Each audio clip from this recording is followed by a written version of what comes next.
The bell rang, and the school corridor was crowded. Children ran out of the classrooms in anticipation of the long-awaited break and rushed to different places. Max came to pick up his daughter, a first grader. He squeezed through the crowd of shouting children to Tessa's classroom and cautiously peeked into the classroom. There was almost no one there already. His daughter was focused on putting her notebooks and pens in her backpack. She saw her daddy and waved. "Hi, Daddy. You are already here. Give me a minute. I'll be ready quickly. Do you know how smart I am? I got in it today. I told the poem we learned this weekend better than anyone else." The man smiled, stroked the girl, and praised her. "My good girl, I didn't even doubt it would be like this. So, shall we go home now? I'll take you home, and then I'll go to work again, and you'll stay with the nanny. Do your homework with her." Tess immediately frowned. "Come on, Daddy. I don't want to stay with a nanny. I'm not a baby anymore. I'm 7 years old. I can stay at home alone. Nanny Rachel is so boring. When will Mommy get better and come home? I miss her so much." A painful lump immediately squeezed Max's throat.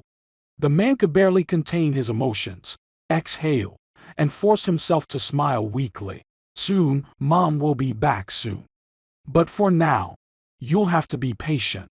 If you don't get cranky, we can go to the park for half an hour." The girl immediately brightened up again. "Yay.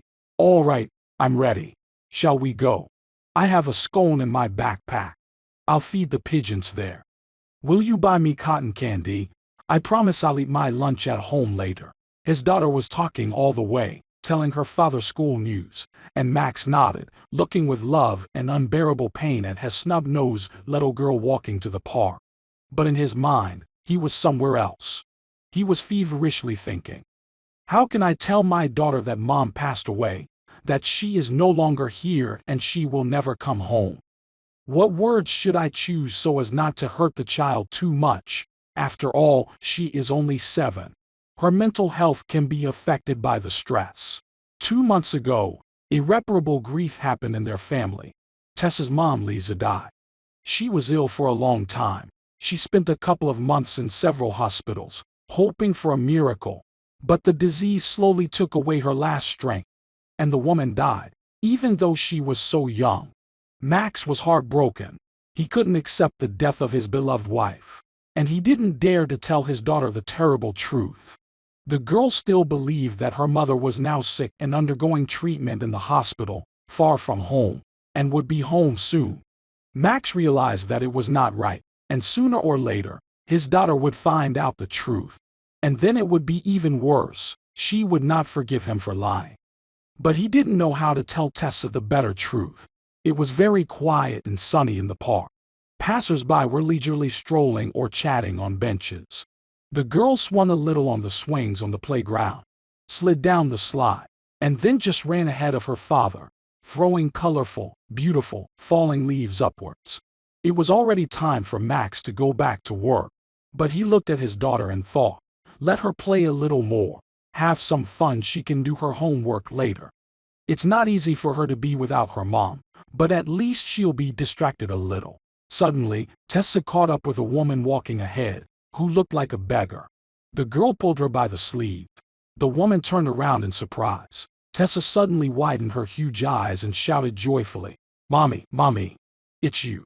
I immediately recognized you. Have you already recovered? You look so beautiful. I can see that you feel much better. I missed you so much, Mommy. I cry quietly at night so that Daddy wouldn't hear, and I hoped you'd come back soon. Do you want to see my report card from school? There's nothing but A's in it. I'm doing my best for you and Daddy." The girl rummaged in her backpack and handed her personal report card to the stranger. She took it, looked into it, stroked Tessa's head, and then said gently, "You're so smart, dear. You're studying so well. But I'm not your mom. You're wrong, it happens. My name is Sally." "What's your mom's name?" The girl suddenly took a closer look, realized that she was really wrong, and cried, wiping her tears on her cheeks, saying, "Miss, I'm so sorry. I thought my mommy was back. I was wrong. I feel so bad without her. I keep waiting. but she doesn't come back from the hospital. Max hugged the girl tightly and began to comfort her. That's okay, kiddo. Don't cry. Mommy hasn't abandoned you and will be back soon. This woman really looks a lot like her. That's why you thought it was Mom. And then he turned to the stranger. Hello. I'm sorry for this misunderstanding. But you really look a lot like my wife, Lisa. Do you know anyone named Lisa? Maybe you're related to her. You look a lot like my wife, same facial features and the same mole above your eyebrow. Only your hair and skin are darker. Suddenly the woman became nervous and began to say something incomprehensible in a frightened voice. I'm sorry, but I have to go. No, your wife and I don't know each other. I don't remember any Lisa. I don't know what you mean. Excuse me, I have to go. The man shrugged and handed her his business card. Here, take it. If you remember something or want to talk, call me. I can see you know something, but you don't want to say anything. Then Max took his daughter's hand. That's it, kiddo. We have to go, because Daddy is late for the meeting. And you need to eat your lunch. Say goodbye and let's go. Tessa waved to the stranger and looked at her for a long time. But the woman quickly walked away without even looking back. The man took his daughter home and went to work again. He tried to focus on current problems and chores, but it was all in vain. His memories kept popping into his head, not allowing him to think about anything else. Max was born into a family of rich and successful entrepreneurs. His father owned a huge cleaning company, and things were going great. Since childhood, the boy had all the best, expensive clothes, and all sorts of gadgets. The whole family often vacationed at luxury resorts abroad. But at the same time, his father was a very strict but fair person. He loved comfort and a high standard of living. But he never wasted money for nothing, because he remembered where he started. Peter was born into a simple middle-class family, and he built his entire business himself, step by step, starting from the bottom. He had to go through a lot of things on the way to success and wealth: envy, enemies' tricks, betrayal of his best friends. He taught his son from childhood not to boast of his position and never put himself above others, to be friends with simple people, and to appreciate the way people treat him, not their money or position in society. And most importantly, to try to achieve everything on his own, and not to rely only on the wealth of his parents. Max adored his father and absorbed everything like a sponge, so he tried to be like his father in everything. But his mother was the opposite of his father. She was a very arrogant fashionista. She never worked anywhere and only enjoyed her life. Dad tolerated her female whims and weaknesses, as he loved his wife very much. Max studied diligently, graduated from one of the best universities, and decided to become an entrepreneur like his father. But he flatly refused to work at his father's company. It was important for the guy to achieve everything himself. So Max got a job in a small recruitment company. He worked very hard and invented non-standard and creative ways to attract clients. And soon the whole team began to appreciate and respect him for his skills and diligence. Besides, all the girls liked him, and they all tried to draw the rich boy's attention to themselves. He was handsome, generous, intelligent, and very rich. All women dream about such a husband. However, two pushy and frivolous ladies, who were ready to do anything to get a rich suitor, did not impress the guy. They seemed fake to him. And there was nothing to talk to them about. All they could talk about was expensive clothes and gossip. Therefore it so happened that Max chose the most shy and modest girl from the office, Lisa. Her desk was next to his workplace. At first, the young people communicated only on work-related topics, but soon they felt something between them. And then a spark of love was ignited. Lisa was raised by foster parents. They loved her, were not poor people, and left her a good apartment and a car. Unfortunately, they died early. But for some reason, his fiancée didn't like to talk about her childhood or about her parents. And when Max was too persistent, she even got angry and tried to change the subject. You know, honey, I had a complicated relationship with my parents, but I don't know how to explain it. I'm very grateful to them. They did a lot for me. They gave me a great education, and I never lacked anything. And I loved them. But everything is not as simple and cloudless as it seems. I'll tell you everything someday, okay? But not now. Eventually, Max decided not to talk about it again. He had no idea what childhood Lisa really had. At the same time, he always loved to talk about his childhood, often entertaining the girl with different stories of his adventures. There was a lot to tell about. Lisa was a pretty girl with blonde hair, blue eyes, and a pleasant smile. But Max loved her not only for her beauty. It was not important for him at all. She tried to see the soul in people, not money. Soon the couple got married. They had a very modest wedding and invited only relatives and close friends. They had their own small world, which only they understood, and they were happy in that world. But there was one upsetting thing. Lisa had heart problems since childhood due to a genetic disease, and doctors didn't allow her to get pregnant. It was dangerous for her life. Of course, the couple wanted to have children because the family cannot be absolutely happy without children. But Max did not insist. He understood that her health is more important. But still, Lisa decided to take a risk. When she got pregnant, she didn't tell anyone and didn't go to the doctor. Even Max found out about it only when felt unwell and an ambulance took her to the hospital. He was shocked that Lisa decided to risk her life and keep the baby. But it was impossible to talk her out of it. She repeated many times that life without a baby was meaningless and empty for her. The pregnancy was difficult, but she gave birth to a healthy baby girl, Tessa. The young parents loved their daughter. Now they were over the moon. But the childbirth caused the development of other diseases, and the old problems became more acute. Lisa was sick very often. She slowly faded away. It was as if her strength was leaving her. When Tessa turned 5, her health finally failed. Lisa was in the hospital almost all the time. Max was exhausted, trying to cope with raising his daughter, working, and worrying about Lisa's health. The little girl would sit by her mother's bedside in the hospital room, holding her hand and whispering, "Mommy, my dear, please get well soon. Daddy and I love you and miss you so much. When will you be discharged?" Tears were streaming down Lisa's cheeks. She smiled, reassuring her girl. "Soon, sweetie, I'm already better. I will stay here a little longer and then come back home. We will read bedtime stories together as before, make your favorite scrambled eggs and sing songs. I miss you too, my dear, and I love you very much." Max's heart was breaking to pieces at such moments. He prayed and hoped that a miracle would happen and his wife would recover, that everything would be the same as before. He bought the most expensive medicines, went to many different doctors, and could not believe that there was no salvation from this disease. He even went to witch doctors. But a miracle didn't happen, and 2 months ago, his beloved died in the hospital. The doctors couldn't save her. Since that day, his life turned into hell. He desperately missed Lisa, and saw her in his dreams almost every night. She gently stroked his head and looked at him so tenderly. It was unbearable. The man would wake up in a cold sweat, looking around, hoping to see his beloved next to him.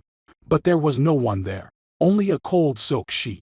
Besides, his daughter kept asking him when her mother would come back. He didn't know what to say. And today, when Max saw his wife's copy and Tessa called her mom, he suddenly realized that he couldn't lie anymore. This way the child is suffering even more, waiting and hoping for mom to come back. He should tell Tessa everything, no matter how hard it would be. In the evening, Max quietly opened the door to the nursery. His daughter was sitting on the windowsill in her pajamas, wrapped in a blanket, holding the teddy bear her mother had given her for her birthday, and looking sadly out the window. Though she should have been asleep long ago. The man sat down next to her on the bed, put his daughter in his arms, hugged his little girl, and quietly said, "Can't fall asleep, kitten. It's already late. You have to get up early for school tomorrow. Do you miss Mommy?" The girl sighed heavily and nodded. "Yes, Daddy. I keep waiting for her to come back. But they don't discharge her.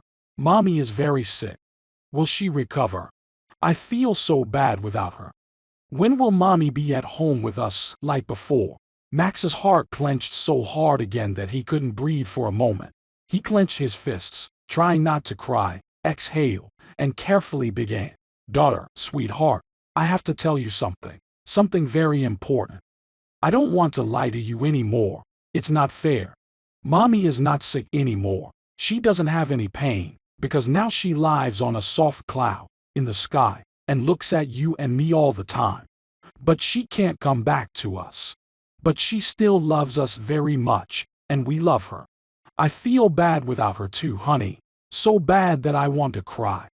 But you and I are strong. We have to be strong, and always remember her. Do you understand me, sweetheart?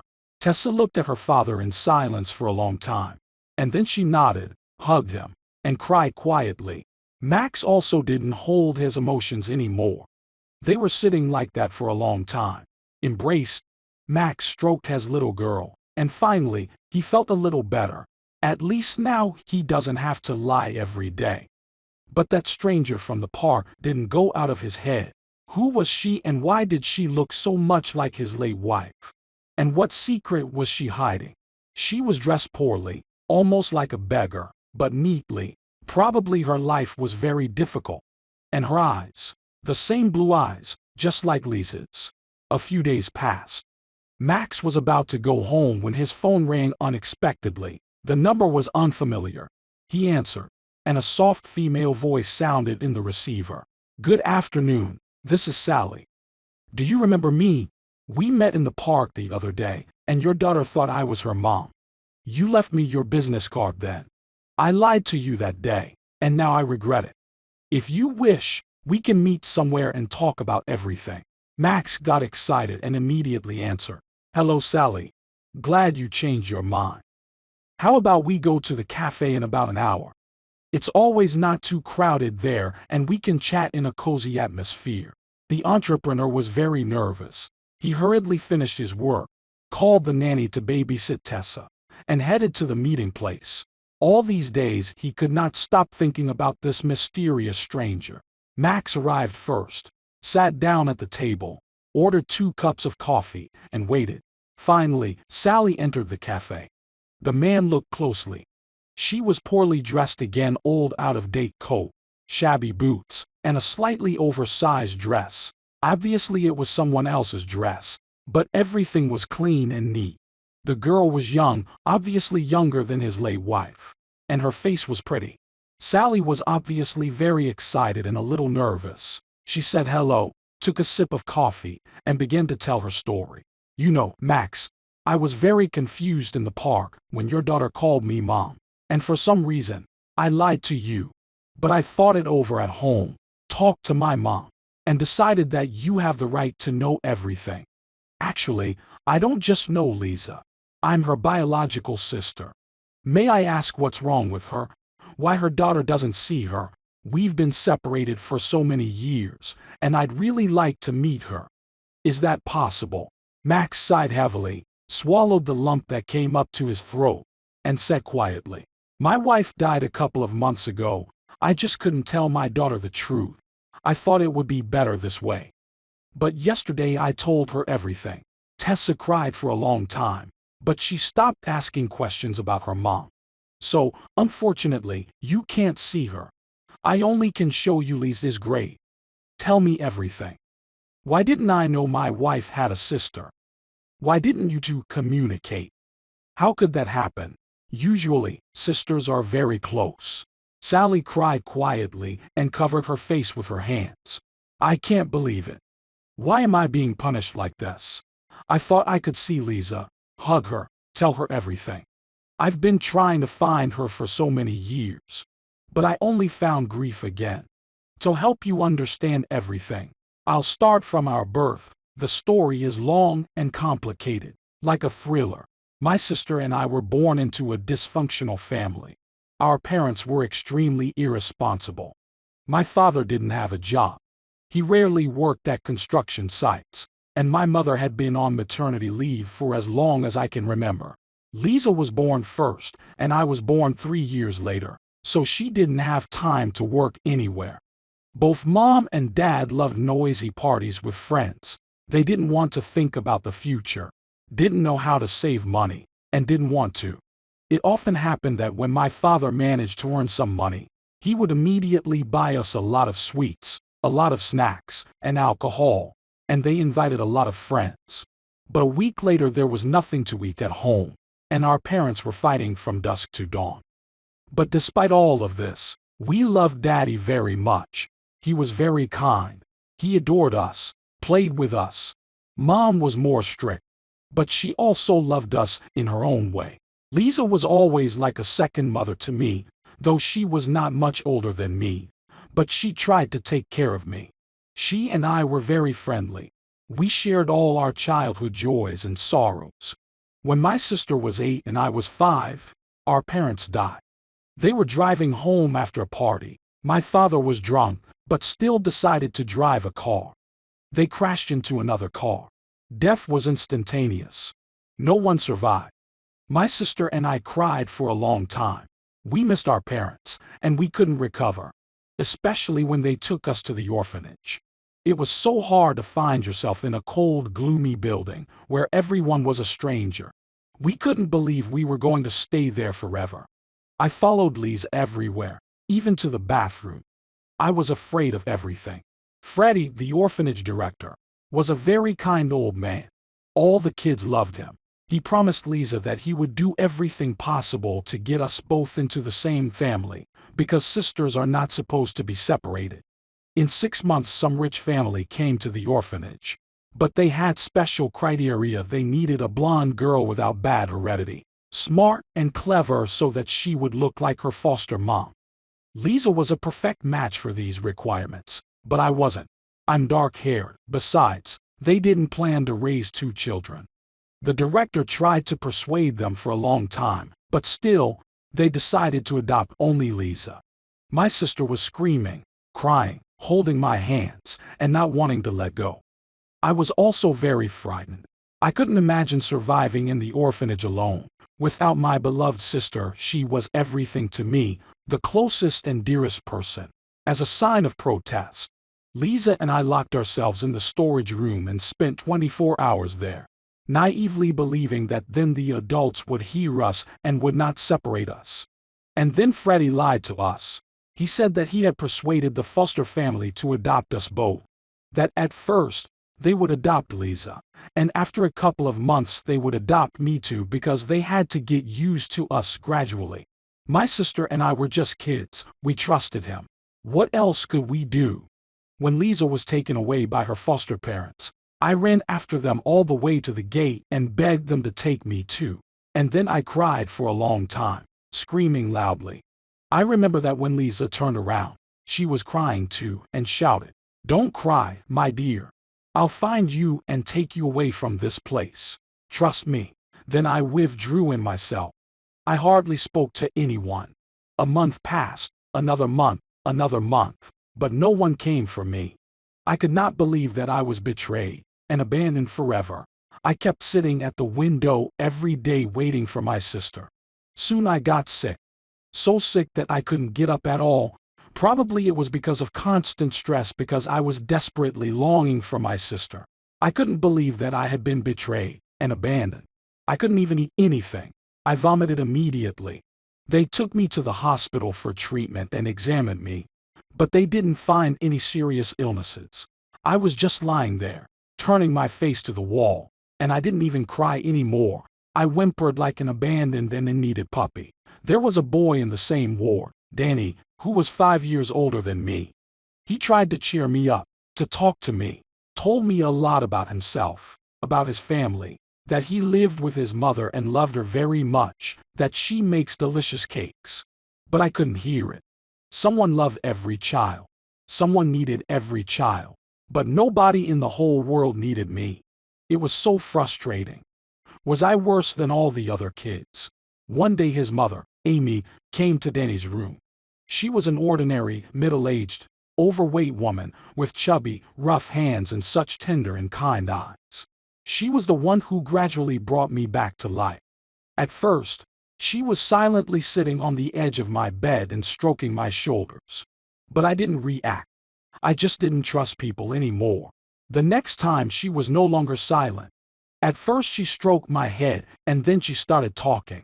Poor baby, you have to go through such an ordeal. Not every adult can withstand such a misfortune. Darling, turn to me and look what I've brought you. Do you like this hedgehog? It's so funny, and the apple on its thorns looks just like a real one. Take it. I bought it for you.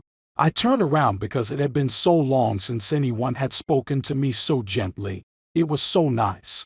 I took the hedgehog, and since then, I haven't parted with it. I still have it in my room. Gradually I came to my senses. I started communicating with her and Danny, and we became very good friends. And I started to recover, to eat, to gain weight, and to be interested in everything again. When Danny was discharged, Amy put me on her lap. I felt so cozy, just like in my mother's lap, and I was not scared at all. Amy put her arms around me and quietly asked, Sally, I'd like to adopt you, to take you home to me and Danny, so you can be my dear little daughter. What do you think about that? Would you like to live with us? I don't want you to cry ever again, and I don't want you to be alone again. I hugged her tightly instead of answering and didn't let her go for a long time. And then I told her, I'll be waiting for you, Mom. Please take me away from this place. That's how I ended up in their family. And I never regretted it, even though we lived very poorly. Danny always treated me warmly, as if I were his real sister. He never hurt me and protected me from the boys in the neighborhood. My mother denied herself everything. She wore the same coat for years. But she always bought me and Danny new clothes for school, so that we would not be worse than others. She gave us everything. When I was sick, my mom always sat by my bedside all night long, worried and couldn't sleep. Only when I grew up did I fully realize what a heroic deed my foster mother had done by adopting me, knowing that now she would have to deny herself literally everything. Danny grew up, moved to another city for work, and stayed there, got married, and has a family there. We call each other often and talk to each other. My mom got sick 2 years ago. She was losing weight, eating badly, sleeping a lot, and complaining of stomach pains. I begged her to go to the doctor. She worked in the hospital as a nurse. I blame myself so much for not insisting that she go to the doctor sooner. She was diagnosed with a serious disease at a late stage when treatment was no longer effective. But we don't give up, we fight, we undergo chemotherapy. I save every dollar. I want to save up for her surgery in time. The doctor believes it would prolong her life for years. I am so worried about my mom. I'm immensely grateful to this saint woman, who gave me her love and affection and gave me a helping hand in such a difficult moment. The girl sipped more coffee and fell silent. Max didn't interrupt, waiting for the continuation. Then he couldn't stand it and asked himself, yeah, not fun. What about your personal life? Do you have a family? Where do you work? Sally became even more sad and sighed.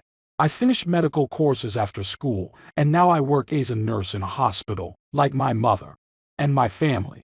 I had a fiancé, Matt. He said that he loved me and that he would marry me. But as soon as he found out I was pregnant, he immediately left me. He pretended he didn't know me and found a rich girlfriend. That's it. I was too naive, too stupid. It's my own fault. Now I will be a single mother, but I can do nothing about it. Although I have no idea what to do. My miserable paycheck is barely enough to survive. I thought my mother would criticize me, but no, she loves me and dreams of surviving till she has grandchildren. I never saw Lizzie again. I didn't know anything about her. Although all these years I really wanted to find her. I even went to the orphanage when I grew up. But there was a new director, and of course, no one told me anything about her or her foster family. So, your daughter Tess is my niece. She's such a wonderful girl. I'd really like to communicate with her, to be friends with her, if you don't mind. You know, Max, come to visit me and my mother. I'll introduce you to her. She's wonderful, hospitable. I'm sure you'll become friends. The man smiled. He was glad that now he had a nice new relative, and said, "We will not only come to visit. I will take care of you and help you.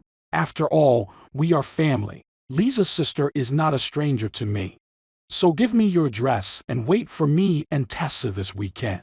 From that day, Max and Sally became friends. They talked a lot, and Sally quickly found a common language with the little girl. Tessa was very attracted to her because the girl lacked mother's warmth and affection. On weekends, Sally stayed with her niece instead of a nanny. They drew and played together. The little girl began to recover from the shock after the news of her mother's death. Sally got used to Tessa, loved her very much, and felt sorry for her. One day Sally asked Max, "Show me pictures of my sister, please. I remember her as a child, but I would like to know more about her life." The man sighed heavily and pointed to the room. "Here is Lisa's room. There is our family album, all her personal belongings, her closet after her death. I still can't bring myself to sort it all out. I just enter the room and immediately want to howl with longing. I sob and can't help myself. My daughter, on the contrary, spends a lot of time there, sitting in her mother's favorite chair. It makes her feel better.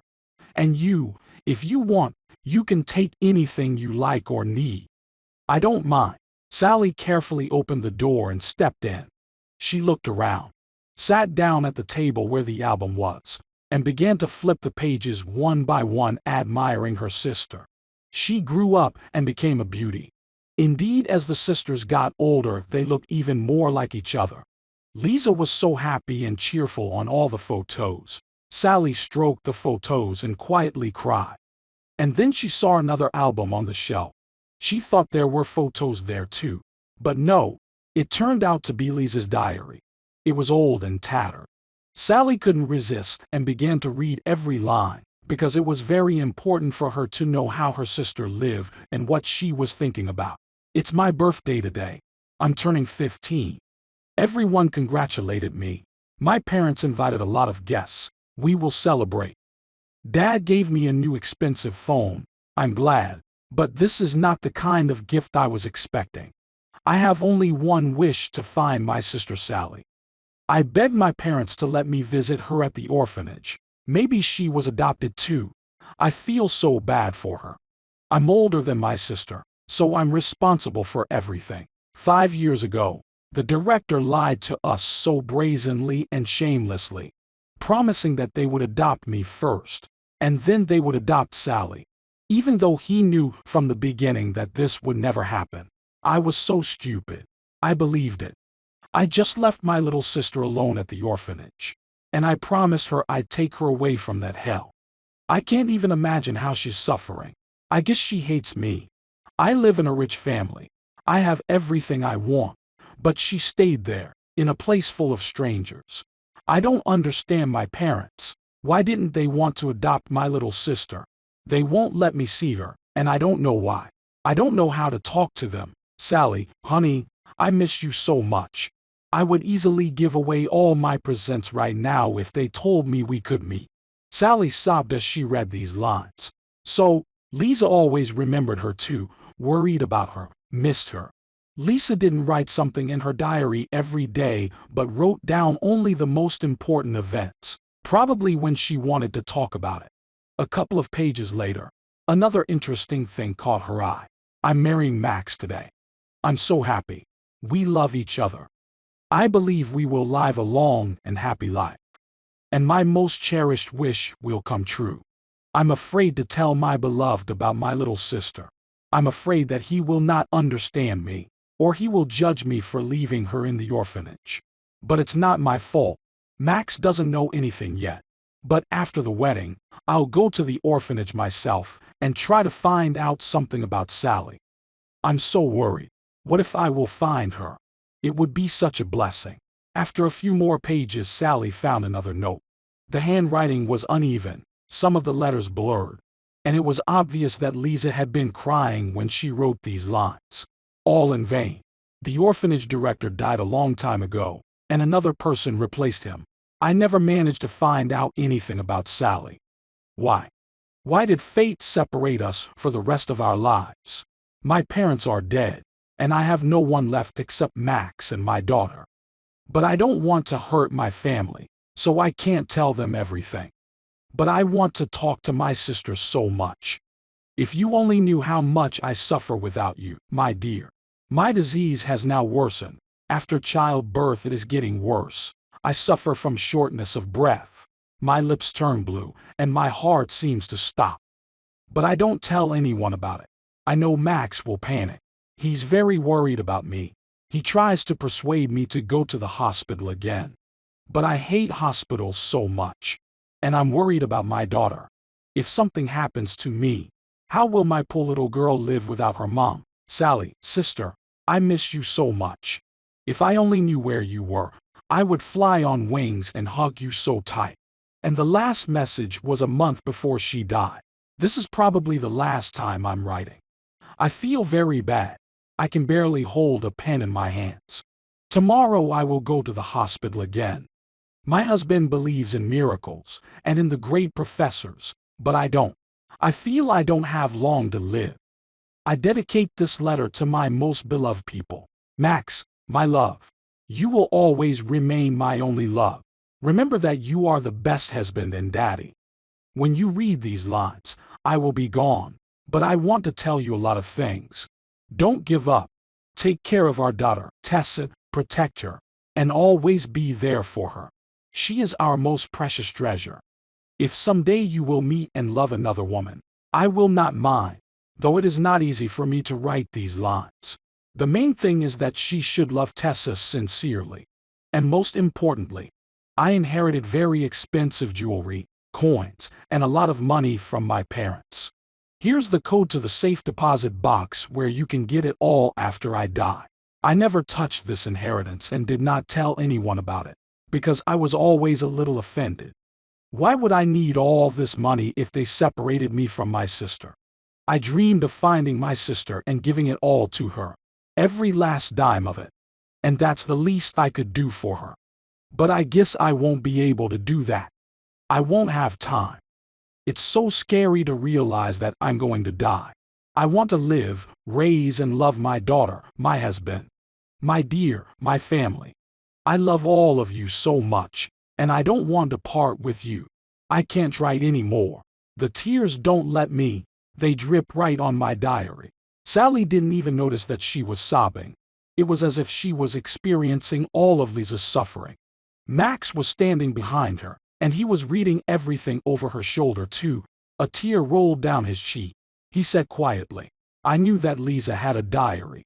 Sometimes I saw her writing something there, but it was not accepted in our family to rummage through personal belongings. And then, I thought it was just a female thing. I thought there was nothing special, so I didn't pay much attention to it. But it turns out that there was so much going on in Lisa's soul, and I didn't even realize it. She didn't want to hurt me, silly girl. She kept silent about her disease for so long. And then he suddenly looked at Sally so strangely and intently and said, Listen, do you believe in fate? Maybe it was Lisa who arranged this unexpected meeting in the park. You could have just passed by, and Tessa could have never even looked at you. You know. But we met. That eyes. Lisa's dream came true. Tomorrow we'll go to the bank. I'll withdraw the money, take all the jewelry, and give it all to you. That's what my wife wanted. You'll need it for childbirth, for the baby. Sally cried and whispered, folding her hands in the form of a prayer. Thank you, sister. Thank you, sweetheart. I love you so much too. Thank you, Max. And thank you, Tessa. She was the one who noticed me first. I was on the verge of despair. I was so overwhelmed. My fiancé left me. My mom has cancer. I'm pregnant. I was about to kill myself. To be honest, sometimes I didn't even have money to buy some bread. I had to pay for medicine. And now I can help my mom. I can finally pay for her surgery. The man took her hand. No, I'll take care of the surgery, as I promised. And you should think about the baby now. You'll have to buy so much stuff. And anyway, we're family, so we'll handle everything. But I really respect Lisa's noble deed. She saved it all for you, Sally. She loved you very much, and she believed that we would find you.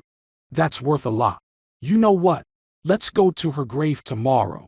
Check on my beloved, and thank her for everything. I think it will be pleasant for her there, in heaven." So they did. Sally cried for a long time, telling her sister everything, whispering how much she loved her, how grateful she was for everything. Max's soul was torn to shreds again. He was so sad and felt so bad without Lisa. It seemed that no one could replace her. Max paid for Sally's foster mom's surgery, as promised, and after a long treatment, the woman started recovering. The doctors gave encouraging prognoses. She was very grateful to Max and her daughter for saving her. Her son Danny also helped financially. The whole family united and won the battle with death. The woman never once regretted that she had adopted Sally. There was always a close mental bond between them, the kind only found between relatives. Sally's belly was huge. It was getting more and more difficult for her to walk, and it was not comfortable to sleep. Max was always by her side, supporting and helping her. During this time, they became so close that they could not imagine how they lived without each other. Sally gave birth to a beautiful boy on time. She named him Alex, in honor of her late father. After all, she had loved him so much when she was a child. Tessa was also happy. Now she proudly rolled the stroller, and when the baby cried, she put a pacifier in his mouth. And she really loved this cute little baby. Sally spent more and more time at Max's house together with Alex. Sometimes she stayed overnight on weekends. She felt so good in their family. It seemed as if they had always lived together. She also realized that she really liked Max. She mentally compared him to the stupid and irresponsible Matt and realized how lucky her sister was to have such a wonderful and reliable husband. But she didn't dare to think about something more. She didn't want to betray her late sister. But Max didn't see Sally as an attractive woman for a long time. His heart belonged only to his beloved Lisa. But time passed. The baby grew up. Tessa went to the 3rd grade. And Sally and Max were still close friends. They had no secrets from each other. But the fear of betraying Lisa was firmly embedded in Max's and Sally's heads, so they never crossed the invisible line. But one day, everything changed. When Alex started kindergarten, Max hired Sally to his company as a trainee, and he was teaching her everything. He couldn't accept the fact that his wife's sister was working as a hospital nurse for a miserable salary. Now they traveled to work and back home together, and looked more and more like a real family. One day, Sally and Max were walking to the car after picking up Alex from daycare when a young man got out of his car in the parking lot nearby. At first, he just passed by, but then he turned around, looked at Sally, and ran up to the couple. He looked intently at Sally and exclaimed, "Sally, is that you? I can't believe my eyes. What are you doing here? You look so beautiful now. I'm impressed. And your car is so cool." The girl trembled. Her ex-fiancé Matt was standing in front of her. She replied irritably, "What do you want? And why do you care who I'm with and where? You removed me from your life 3 years ago. Leave me alone. We have nothing to talk about." But the guy wouldn't stop. "Is that your son?" "Right. Or rather, our son. I'm not stupid. I can count. What's his name? Why don't we talk over a cup of coffee? I'd like that very much. Nina left me a long time ago. She turned out to be such a fool. I've often thought of you, you know." Sally flared up like a match at such impudence. "It's not your son, okay? Goodbye. I hope we won't meet again." Matt squinted his eyes. "No, Sally, I'm not going to let you go. I have a right to communicate with my son. And I'll definitely win you back. So I'm not saying goodbye." Max couldn't take it anymore. "Listen, are you deaf? This is my wife and my son. Leave my family alone." Matt walked away but decided to find out everything about Sally. It was amazing how different she was. The modest shy nurse had suddenly turned into a businesswoman, and she was wearing expensive and stylish clothes. Rumors were spreading quickly in the city, and soon Matt found out everything. Sally got an inheritance from her late sister, and now she was rich. And that impudent guy was not even her husband. The guy rubbed his hands together. Now he wanted to make up with Sally. Why not? She is rich and attractive now. And her son was already grown up. No need to deal with diapers. Everything was just perfect. Now he picked her up from work every day, gave beautiful flowers, and was modestly silent. And when she frowned, he answered quietly, "Sally, I'm so sorry. Only now did I realize how much I love you. I'm ready to wait forever for your forgiveness. I was an idiot when I left you for that silly girl. But now I've realized everything. You and I loved each other. And we have a son. Maybe we should start all over again." At first, Sally avoided Matt like he was an annoying fly. She thought it was all in the past for her. But the guy was surprisingly persistent. He gave her such beautiful violets and roses, kept talking about love, insisted on a date. Finally, her heart trembled. But she decided to give him a chance and agreed to go on a date, just because she didn't understand whether she still loved him or not. Everything was so tangled up in her soul: anger, resentment. But her feelings flared up again. She still liked Max, but he would never offer her anything but friendship. But she wanted tenderness, love, normal family. And her son needed a father, no matter what. But Max seemed to be going crazy. He couldn't bear to watch Matt woo Sally. He wanted to kill them both. But why? He tried to understand himself. He thought a lot about it, and finally realized that he was jealous, that he couldn't accept it if she agreed to date Matt. Max, he needed her like hair. Why hadn't he noticed that before? Sally was getting ready for a date. She put on a beautiful dress with a deep cut on the back, heeled shoes, styled her hair, and applied light makeup. It had been so long since anyone had asked her out on a date. She had even forgotten what it was like. But she was still worried. How would their date go? Had Matt really changed and understood everything? Could she trust him? After all, he had already betrayed her once. But she calmed herself down. "We're going to a restaurant, just to have dinner, talk, and then we'll see." Matt was waiting for her at the entrance wearing a beautiful suit and holding a gorgeous bouquet of scarlet roses. He saw Sally and exclaimed, "You're a goddess, a beauty queen. Shall we go to the ball? All the men will envy me tonight." Sally was embarrassed by such compliments. It had been so long since she heard any compliments at all. Max found out that Sally went on a date with Matt and was furious. He paced around the apartment like a caged tiger and couldn't calm down. He was angry. Why? I did everything for her. Why is she doing this to me? Tessa was doing her homework and watched her father suffering. Then she couldn't stand it anymore.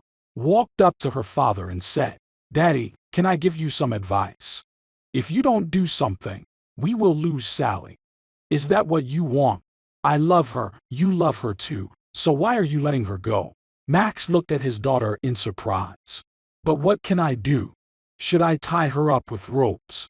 I guess she simply doesn't need us since she chose that guy," Tessa said indignantly. "Did you propose to her? Did you even give her flowers once? I'm not a little girl anymore, Daddy, and I'll tell you something. Women need to feel that men like them. But what are you doing? You didn't say a word, or do you think Sally's a mind reader? She loves you, Daddy. I can see it in her eyes." Max realized that his daughter was right. He had never let her know that he loved her, that she was important to him. But he probably didn't realize it himself until now. He was just used to her always being there for him, and he thought it would always be like that. No way.